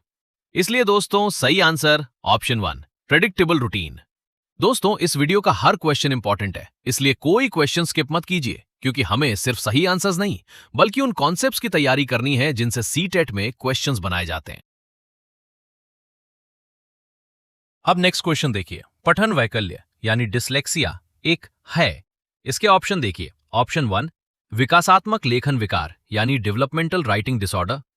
ऑप्शन 2 विकासात्मक पठन विकार यानी डेवलपमेंटल रीडिंग डिसऑर्डर। ऑप्शन 3 विकासात्मक गतिज विकार यानी डेवलपमेंटल मोटर डिसऑर्डर। और ऑप्शन 4 है विकासात्मक स्वप्रतिरक्षित विकार यानी डेवलपमेंटल ऑटो इम्यून डिसऑर्डर। अब दोस्तों यहां डिसलेक्सिया शब्द को ध्यान से पहचानिए। डिसलेक्सिया का संबंध किससे है? रीडिंग, राइटिंग या मोटर स्किल्स से? आपका आंसर क्या है? चलिए अब आंसर देखते हैं। बिल्कुल सही, यहां ऑप्शन 2 सही है, डेवलपमेंटल रीडिंग डिसऑर्डर। डिसलेक्सिया मुख्य रूप से पढ़ने से जुड़ी डिफिकल्टी है। इसमें बच्चे को वर्ड्स को पहचानने, पढ़ने या पढ़े हुए टेक्स्ट को एक्यूरेटली प्रोसेस करने में परेशानी हो सकती है। अब नेक्स्ट क्वेश्चन पर ध्यान देते हैं। वाइगॉस्की के सीखने और विकास के सिद्धांत के अनुसार निम्नलिखित में से कौन सा आलंबन यानी स्कैफोल्डिंग का उदाहरण है? चलिए ऑप्शंस देखते हैं। पहला ऑप्शन है किसी कार्य को छोटे चरणों में तोड़ना और आवश्यकता अनुसार सहायता प्रदान करना। दूसरा ऑप्शन अभिप्रेरणा यानी मोटिवेशन के रूप में एक छात्र को उसके काम के लिए एक श्रेणी यानी ग्रेड देना। तीसरा ऑप्शन एक छात्र को पढ़ने का कार्य देना और उसे स्वतंत्र रूप से सवालों के जवाब देने के लिए कहना। और चौथा ऑप्शन एक छात्र को एक कौशल का प्रदर्शन करना और फिर उसे अपने दम पर उसमें महारत हासिल करने देना। अब दोस्तों स्कैफोल्डिंग का सिंपल मतलब है बच्चे को सीखने के दौरान उसकी जरूरत के अनुसार टेम्परेरी सपोर्ट देना। तो बताइए कौन सा ऑप्शन इस आइडिया को सबसे अच्छी तरह दिखाता है? चलिए आंसर देखते हैं। सही आंसर है ऑप्शन 1। इसे एक सिंपल एग्जाम्पल से समझिए। मान लीजिए बच्चे को कोई बड़ा टास्क अकेले करने में परेशानी हो रही है। टीचर पहले टास्क को छोटे छोटे स्टेप्स में बांटकर मदद करता है। जैसे जैसे बच्चा समझने लगता है, टीचर की सहायता धीरे धीरे कम होती जाती है। यही स्कैफोल्डिंग यानी आलंबन है। यानी सपोर्ट हमेशा के लिए नहीं दिया जाता। जब बच्चे को जरूरत होती है तब सपोर्ट दिया जाता है और धीरे धीरे उसे इंडिपेंडेंट बनाया जाता है। चलिए अगला क्वेश्चन देखते हैं। अच्छे समस्या समाधानकर्ता बनने में विद्यार्थियों को सहायता करने के लिए एक शिक्षक को निम्नलिखित में से किस प्रक्रिया पर बल देना चाहिए? ऑप्शंस देखते हैं। पहला ऑप्शन, ऐसी जानकारी पर ध्यान देना जो पहले से मौजूद विश्वासों और पूर्व धारणाओं की पुष्टि करे। दूसरा, समस्याओं को एक विशिष्ट निर्धारित तरीके से हल करना। तीसरा ऑप्शन है बड़ी और जटिल समस्याओं को छोटी प्रबंधनीय समस्याओं में विभाजित करना। और चौथा, समस्या से संबंधित जानकारी के केवल एक ही पहलू पर ध्यान केंद्रित करना। तो बताइए कौन सा ऑप्शन सही होगा? देखते हैं कितने लोग सही आंसर देते हैं। यहां सही उत्तर है ऑप्शन 3। एक सिंपल एग्जांपल देखिए। मान लीजिए किसी बच्चे को एक बड़ा मैथमेटिक्स प्रॉब्लम दिया गया।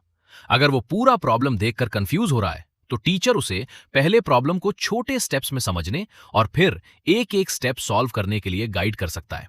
इससे बच्चे की प्रॉब्लम सॉल्विंग स्किल यानी समस्या समाधान क्षमता डेवलप होती है। इसलिए टीचर को स्टूडेंट्स को किसी एक फिक्स्ड मेथड तक सीमित करने के बजाय प्रॉब्लम को एनालाइज करना, छोटे पार्ट्स में बांटना और स्टेप बाय स्टेप सॉल्व करना सिखाना चाहिए। सही आंसर ऑप्शन 3, बड़ी और जटिल समस्याओं को छोटी प्रबंधनीय समस्याओं में विभाजित करना। दोस्तों, आप कंस्ट्रक्टिविस्ट व्यू यानी रचनावादी दृष्टिकोण से जुड़ा एक इंपॉर्टेंट क्वेश्चन देखते हैं। रचनावादी दृष्टिकोण से चलिए ऑप्शंस देखते हैं। पहला ऑप्शन है व्यक्ति पर्यावरणीय घटनाओं से निष्क्रिय रूप से प्रभावित होते हैं। दूसरा, व्यक्तियों को नए व्यवहार सीखने के लिए अनुकूलित किया जाता है। तीसरा ऑप्शन है सीखना वर्तमान समझ का विस्तार और परिवर्तन है।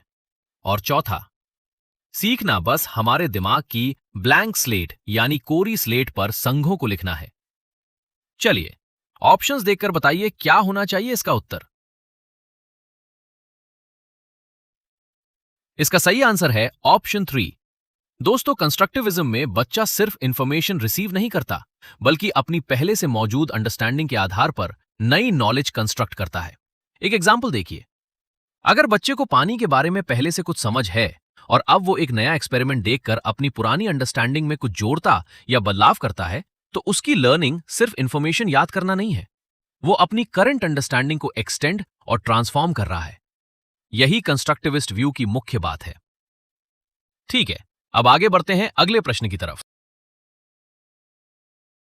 अर्थपूर्ण अधिगम मुख्य रूप से किसके बारे में नहीं है? चलिए एक एक करके ऑप्शंस देखते हैं। ऑप्शन 1, जानकारी को रटना यानी मेमोराइजिंग इंफॉर्मेशन।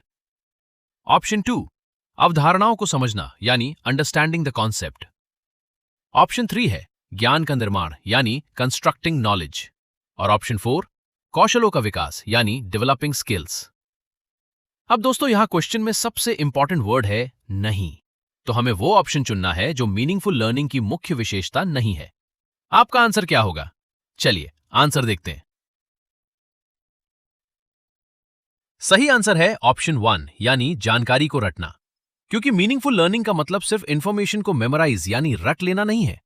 जब बच्चा किसी कॉन्सेप्ट को समझता है, उसे अपनी एग्जिस्टिंग नॉलेज से जोड़ता है और उसका इस्तेमाल करना सीखता है, तब लर्निंग ज्यादा मीनिंगफुल बनती है। जैसे सिर्फ ये याद कर लेना कि पानी 100 डिग्री सेल्सियस पर उबलता है एक बात है, लेकिन यह समझना कि तापमान बढ़ने पर पानी की अवस्था में क्या बदलाव आता है और इसे रियल लाइफ सिचुएशन से जोड़ पाना ज्यादा मीनिंगफुल लर्निंग है। इसलिए दोस्तों, सही आंसर ऑप्शन 1 मेमोराइजिंग इंफॉर्मेशन। दोस्तों, अब लर्निंग से जुड़ा एक इंपॉर्टेंट क्वेश्चन देखते हैं। बच्चे जब अनुभव करते हैं तो बेहतर रूप से सीखते हैं। पहला ऑप्शन है गतिविधि के दौरान निम्न स्तर की सतर्कता यानी लो लेवल ऑफ अलर्टनेस। दूसरा ऑप्शन सीखने के लिए मध्यम स्तर का उत्साह यानी मॉडरेट लेवल ऑफ एक्साइटमेंट। तीसरा ऑप्शन है प्रदर्शन करने के लिए उच्च स्तर की चिंता यानी हाई डिग्री ऑफ एंजाइटी। और चौथा ऑप्शन अधिगम विवशता यानी लर्न्ड हेल्पलेसनेस। अब दोस्तों, यहां हमें ऐसी स्थिति चुननी है जिसमें बच्चा सीखने के लिए न तो बहुत कम अलर्ट हो और न ही बहुत ज्यादा तनाव में हो। तो बताइए कौन सा ऑप्शन सही होगा?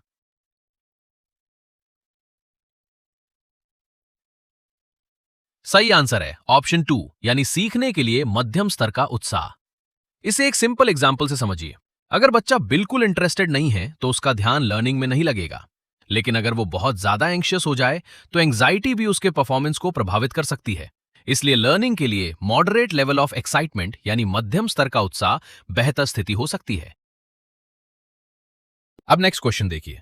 निम्न में से कौन सा बाहरी अभिप्रेरणा यानी एक्सट्रिंसिक मोटिवेशन का सही वर्णन करता है? अब ऑप्शंस को देखिए। ऑप्शन 1 अभिप्रेरणा जो वातावरणीय परिणामों यानी एनवायरमेंटल कॉन्सिक्वेंसेस से आती है। ऑप्शन 2 अभिप्रेरणा जो व्यक्तिगत संतुष्टि की भावना से आती है। तीसरा ऑप्शन है अभिप्रेरणा जो कार्य के व्यक्तिगत आनंद से आती है। और ऑप्शन 4 अभिप्रेरणा जो आंतरिक कारकों यानी इंटरनल फैक्टर्स से आती है। बताइए क्या है इसका सही आंसर? आराम से सोचिए। यहां ऑप्शन 1 सही आंसर है। एक सिंपल एग्जाम्पल देखिए। मान लीजिए कोई स्टूडेंट सिर्फ इसलिए ज्यादा पढ़ाई करता है क्योंकि उसे अच्छे मार्क्स मिलने हैं या उसे कोई रिवॉर्ड मिलेगा। यहां पढ़ने की मोटिवेशन कार्य के अंदर से नहीं बल्कि उसके बाहरी परिणाम से आ रही है। यही एक्सट्रिंसिक मोटिवेशन यानी बाहरी अभिप्रेरणा है। इसके विपरीत अगर बच्चा सिर्फ इसलिए पढ़ता है क्योंकि उसे सीखने में मजा आता है तो वो इंट्रिंसिक मोटिवेशन यानी आंतरिक अभिप्रेरणा से जुड़ा होगा। सही आंसर ऑप्शन 1 एनवायरमेंटल कॉन्सिक्वेंसेस।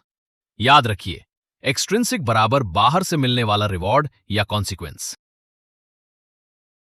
अब फॉर्मेटिव असेसमेंट यानी रचनात्मक मूल्यांकन से जुड़ा एक इंपॉर्टेंट क्वेश्चन देखते हैं। रचनात्मक मूल्यांकन की एक आवश्यक विशेषता है। अब इसके ऑप्शंस देखिए। पहला ऑप्शन है वर्ष के अंत में परीक्षण और परीक्षा। दूसरा ऑप्शन शिक्षार्थियों के लिए मूल्यांकन मानदंड यानी असेसमेंट क्राइटेरिया का स्पष्टीकरण। तीसरा ऑप्शन है वस्तुनिष्ठता प्राप्त करने के लिए मात्रात्मक साधनों यानी क्वांटिटेटिव मीन्स पर ध्यान देना। और चौथा ऑप्शन शिक्षार्थियों को सापेक्ष पद और श्रेणियां यानी रिलेटिव रैंक्स एंड पोजीशंस प्रदान करना।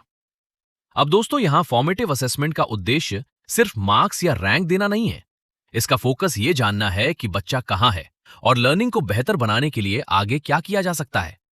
तो बताइए इनमें से कौन सा ऑप्शन सही होगा? इस क्वेश्चन का सही आंसर है ऑप्शन 2 यानी लर्नर्स को असेसमेंट क्राइटेरिया के बारे में स्पष्ट जानकारी देना। एक सिंपल एग्जाम्पल देखिए। अगर टीचर किसी एक्टिविटी से पहले बच्चों को बता दे कि आंसर में किन बातों को ध्यान में रखा जाएगा तो बच्चे समझ पाते हैं कि उनसे क्या अपेक्षा की जा रही है और वे अपनी लर्निंग को बेहतर कर सकते हैं।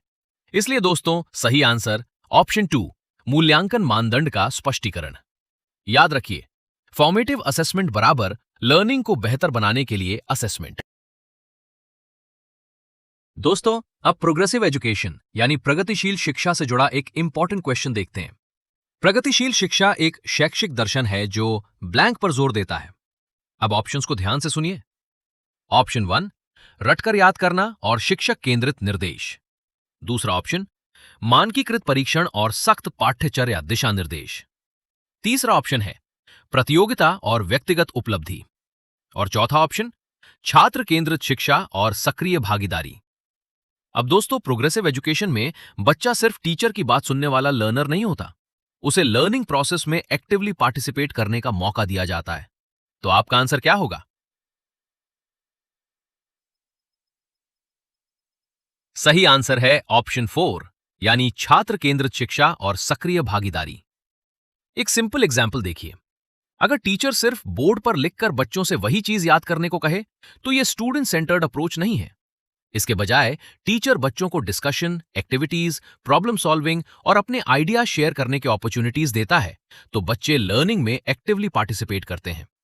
यही प्रोग्रेसिव एजुकेशन की मुख्य भावना है। सही answer option 4 student centred learning and active participation. याद रखिए दोस्तों प्रोग्रेसिव एजुकेशन बराबर चाइल्ड/स्टूडेंट सेंटर्ड प्लस एक्टिव पार्टिसिपेशन। दोस्तों सीटेट में क्वेश्चन बदल सकता है, सिचुएशन बदल सकती है, ऑप्शंस बदल सकते हैं, लेकिन अगर कॉन्सेप्ट क्लियर है तो सही आंसर तक पहुंचने का रास्ता वही रहता है। चलिए अगला क्वेश्चन देखते हैं। रमन जो कि कक्षा 4 का एक विद्यार्थी है, एक प्रश्न को हल नहीं कर पा रहा है। यह देखकर रमन का शिक्षक उससे कहता है कि उसके मन में क्या चल रहा है, वो उसे बोलकर इस प्रश्न को हल करने की कोशिश करे। इस तरह का मौखिकीकरण यानी वर्बलाइजेशन क्या कहलाता है? इसके ऑप्शंस देखिए। पहला ऑप्शन है सहायक है क्योंकि भाषा सोचने की प्रक्रिया को सुगम बनाती है। दूसरा ऑप्शन केवल अधिगम अक्षमता वाले विद्यार्थियों के लिए सहायक है क्योंकि उन्हें श्रवण प्रसंस्करण में कठिनाई होती है। तीसरा ऑप्शन है अनुत्पादक है क्योंकि भाषा और सोच आपस में संबंधित नहीं होती हैं। और चौथा ऑप्शन व्यर्थ है क्योंकि भाषा सोचने की प्रक्रिया में बाधा डालती है। तो बताइए, इस तरह का वर्बलाइजेशन हेल्पफुल होगा या नहीं? यहां सही उत्तर है ऑप्शन 1, क्योंकि लैंग्वेज यानी भाषा हमारी थॉट प्रोसेस यानी सोचने की प्रक्रिया को ऑर्गेनाइज और फैसिलिटेट करने में मदद कर सकती है। एक सिंपल एग्जांपल देखिए। मान लीजिए बच्चा कोई मैथमेटिक्स प्रॉब्लम सॉल्व कर रहा है और बोलता है, पहले मुझे ये इंफॉर्मेशन देखनी है, फिर ये कैलकुलेशन करनी है। बोलते बोलते वो अपने स्टेप्स को स्पष्ट कर रहा है। इससे उसकी थिंकिंग को डायरेक्शन मिल सकती है और वो प्रॉब्लम को बेहतर तरीके से सॉल्व कर सकता है। इसलिए दोस्तों, यहां वर्बलाइजेशन को लर्निंग डिसेबिलिटी तक सीमित नहीं किया गया है, सामान्य रूप से भी लैंग्वेज थिंकिंग को सपोर्ट कर सकती है। चलिए अगला क्वेश्चन देखते हैं। शिक्षार्थियों की सक्रिय संलग्नता का तात्पर्य है कि छात्र ऑप्शंस देखिए। पहला ऑप्शन है तथ्यों और सूचनाओं को रटें। ऑप्शन 2, सक्रिय रूप से अंक और प्रतियोगिता को प्राथमिकता दें। तीसरा ऑप्शन है पाठ्यपुस्तक को ज्ञान का एकमात्र स्रोत माने। और ऑप्शन 4, पूछताछ, अन्वेषण और प्रश्न करें।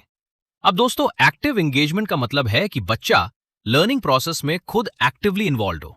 तो बताइए, इनमें से कौन सा ऑप्शन इस बात को सबसे अच्छी तरह दिखाता है? सही आंसर है ऑप्शन 4। एक सिंपल एग्जाम्पल देखिए। अगर बच्चा किसी टॉपिक पर खुद सवाल पूछता है, अलग अलग पॉसिबिलिटीज को एक्सप्लोर करता है और अपनी क्यूरियोसिटी के आधार पर चीजों को समझने की कोशिश करता है, तो वो लर्निंग में एक्टिवली इंगेज्ड है। इसलिए एक्टिव लर्नर सिर्फ इंफॉर्मेशन रिसीव नहीं करता, बल्कि पूछता है, खोजता है और समझने की कोशिश करता है। इसीलिए सही आंसर है ऑप्शन 4, पूछताछ, अन्वेषण और प्रश्न करना। चलिए अगला क्वेश्चन देखते हैं। निम्नलिखित में से कौन सा आंतरिक अभिप्रेरणा का उदाहरण है? पहला ऑप्शन पुरस्कार राशि के लिए खेल खेलना। दूसरा ऑप्शन है व्यक्तिगत आनंद के लिए कोई खेल खेलना। तीसरा ऑप्शन माता पिता की डांट से बचने के लिए गृह कार्य पूरा करना। और चौथा ऑप्शन अच्छा ग्रेड पाने के लिए परीक्षा हेतु अध्ययन करना। बताइए, आपका आंसर क्या होगा? सही आंसर है ऑप्शन 2 है, व्यक्तिगत आनंद के लिए कोई खेल खेलना। मान लीजिए कोई बच्चा किसी गेम को इसलिए खेलता है क्योंकि उसे खेलते समय जेन्युइनली मजा आता है। उसे कोई प्राइज नहीं चाहिए और ना ही किसी पनिशमेंट से बचना है। यही इंट्रिंसिक मोटिवेशन है। इसके विपरीत प्राइज, गुड ग्रेड या पनिशमेंट से बचने के लिए किया गया काम एक्सट्रिंसिक मोटिवेशन से जुड़ा होता है। सही आंसर ऑप्शन 2। चलिए अब गोल ओरिएंटेशन यानी लक्ष्य उन्मुखीकरण से जुड़ा एक इंपॉर्टेंट क्वेश्चन देखते हैं। साथियों और शिक्षकों के सामने कम योग्यता की उपस्थिति से बचना एक उदाहरण है।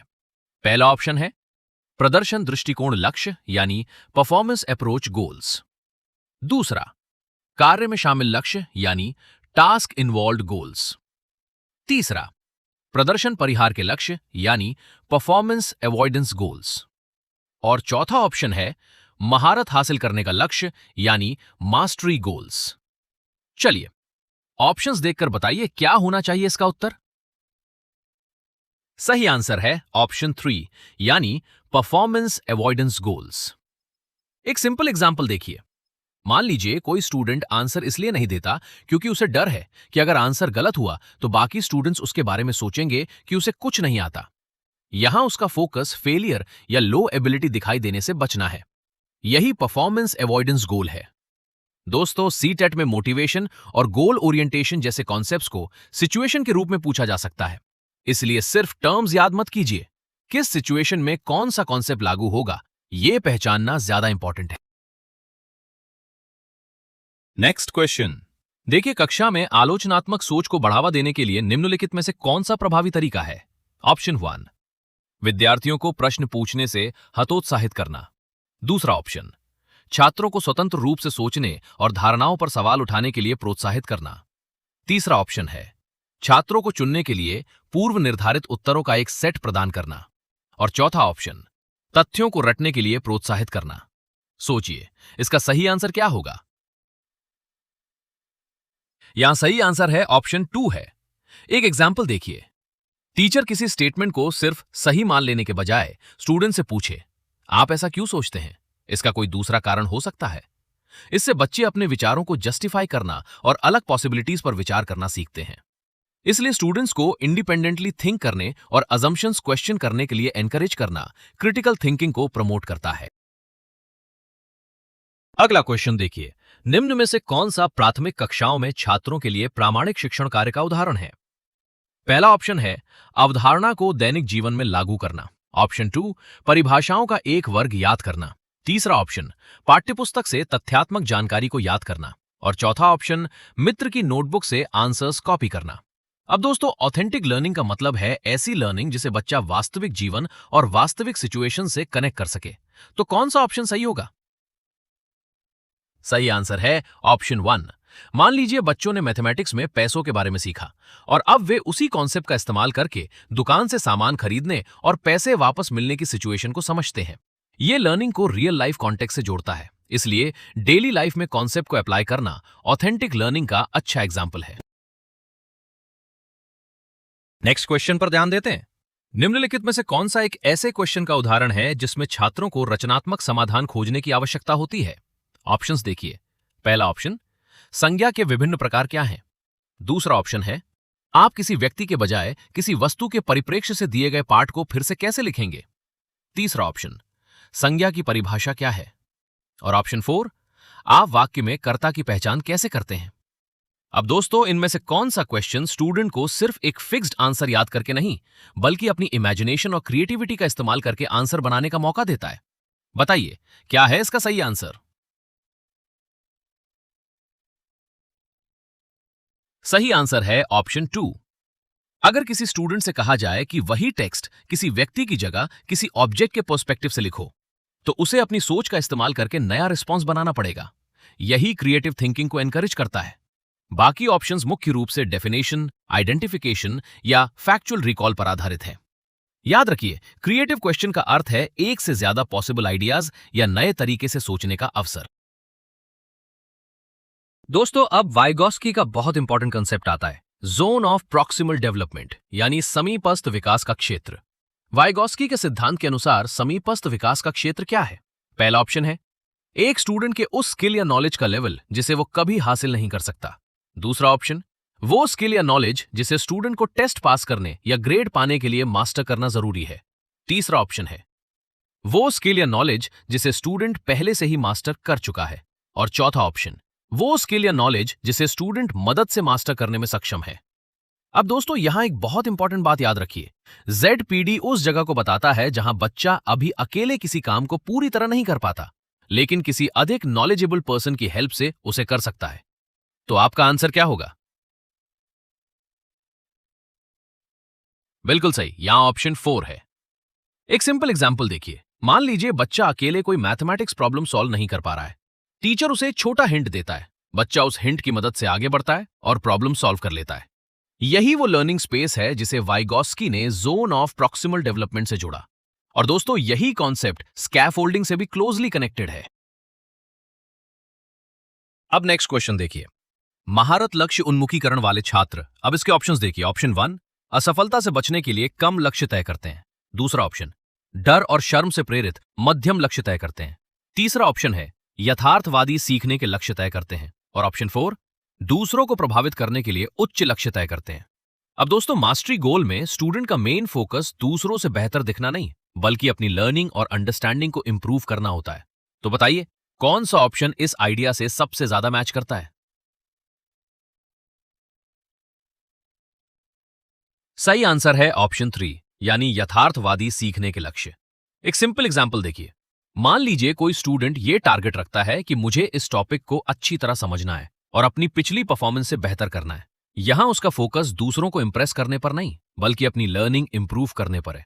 यही मास्टरी गोल ओरिएंटेशन की सोच है। इसलिए सही आंसर ऑप्शन 3, यथार्थवादी सीखने के लक्ष्य।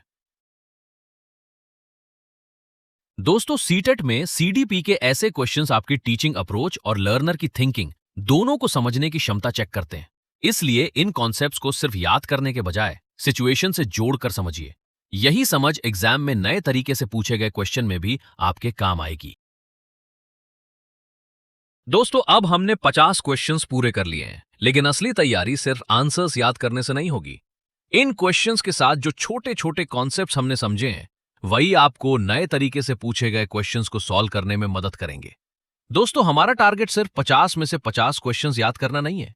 हमारा टारगेट है सीडीपी के किसी भी नए क्वेश्चन में सही कॉन्सेप्ट पहचान पाना। और दोस्तों अगर आप चाहते हैं कि सीडीपी के ऐसे ही और इंपॉर्टेंट क्वेश्चंस, कॉन्सेप्ट्स और एग्जाम ओरिएंटेड प्रिपरेशन हम इसी तरह करते रहें, तो चैनल को सब्सक्राइब कर लीजिए। मिलते हैं अगली वीडियो में। तब तक पढ़ते रहिए, प्रैक्टिस करते रहिए और अपने सीटेट के लक्ष्य के करीब बढ़ते रहिए। ऑल द बेस्ट दोस्तों।